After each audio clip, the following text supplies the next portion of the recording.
Hello, hello. All right, we are on Psalm 113b. Praise God, O servants of the Lord.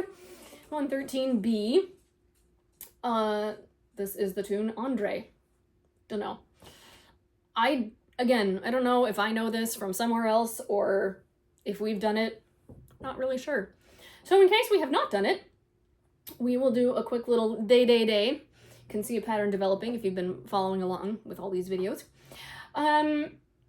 Something a little bit to note about this one is the lines aren't broken up in a super helpful way, which I am going to say is not the editor's fault. I think the tune is not broken up in a super helpful way. So if you think back to the last couple of videos that we've done, we talked about each line kind of being its own phrase and how some of them are more similar than others, kind of have that like 1, 2, 4 being the same and the third one being different kind of pattern. That is not the case in this. This one breaks the musical phrase at weird points in the visual layout. So, let me just track through this real quick so we can figure that out.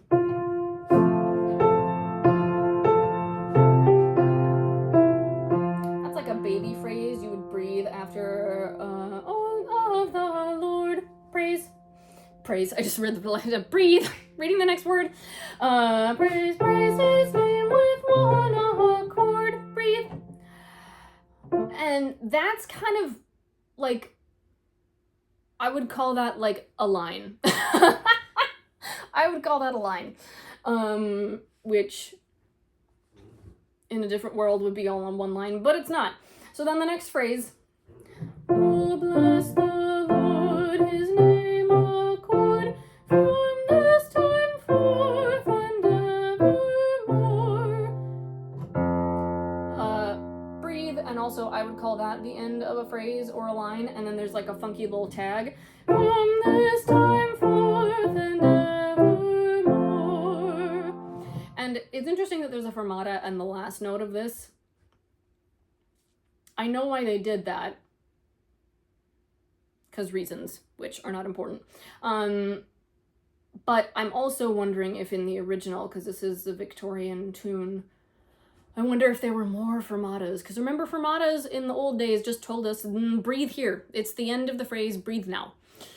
So where I marked my little phrases after one accord, I would not be shocked if there had been a fermata there at some point in the editorial history of this thing. Same thing, evermore. Potentially fermata, from this time forth and evermore. That would be my guess if I was gonna guess. I could be wrong, I don't know. But we're gonna pause for breathing there at each of those points. Now, the one difference, is there a difference from rising unto setting sun? Nope. I think we get to breathe in the same place all the way through. Hey, that's nice. So where we marked those little phrases, we get to breathe. Rock on. All right, let's do this on a day, just for those of us who are less familiar with this tune, which might be all of us, I don't know. Day, ready and breathe.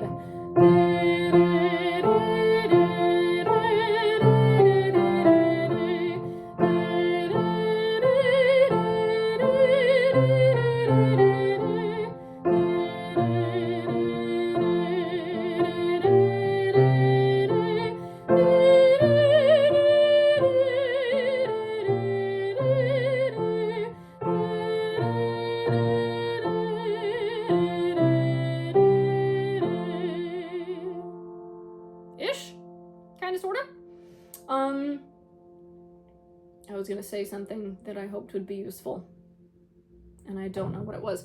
Oh, I think just the last little line is maybe not as intuitive as it could be. If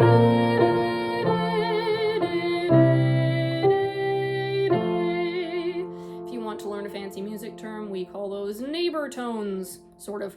One below, one above, and then we land on the last note. That is the home note of the whole song. Yay, hooray. You can see why they call it neighbor tones. Bloop, bloop, back to home. Okay, cool. Let us give it a go. From the beginning, verse 1. Ready and breathe. Praise God.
raises those bowed down.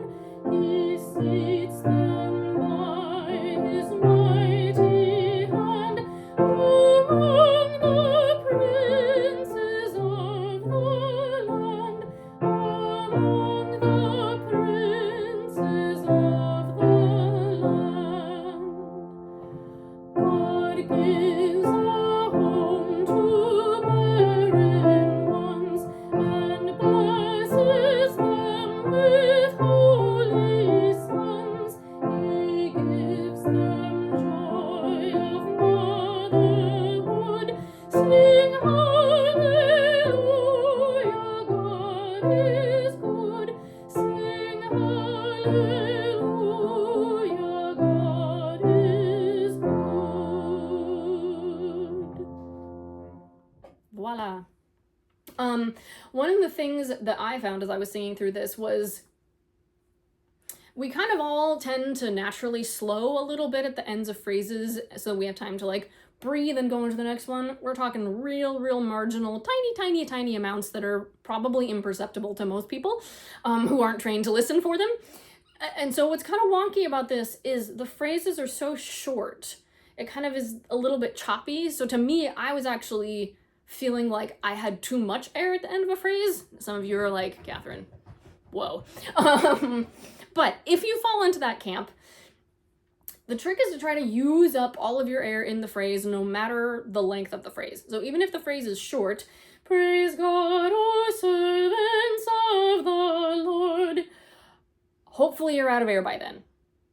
Now, if you've been working on your air and you may find that you have a little bit left, there's not a lot of time for this in this one, but if you can, try to exhale your old air before inhaling the new air. That could be a little bit tricky sometimes, but give it a go if that happens. Take a note out if you need to and join in when you can, just because that's going to help from what we call, prevent what we call stacking the air, which is taking a new air on top of old air, and it can cause a lot of tension and discomfort. So you don't want to do that. But then each breath is a new opportunity, right? So that when you go on to the next phrase, praise his name with one accord. I'm trying to use all my air. Oh, bless the Lord, his name adore. Breathe from this time forth and evermore. Breathe from this time forth and evermore. It'll just help a little bit to kind of think of it that way, hopefully. Cool. I don't say this often, but since there were kind of some new things in here, if you have questions, drop them in the comments. I do look at comments and respond to them, so if you are not a member at my church and you can't just come find me on a Sunday, feel free to drop something in the comments so that I can answer it. I'm happy to do that. So, all right, happy singing.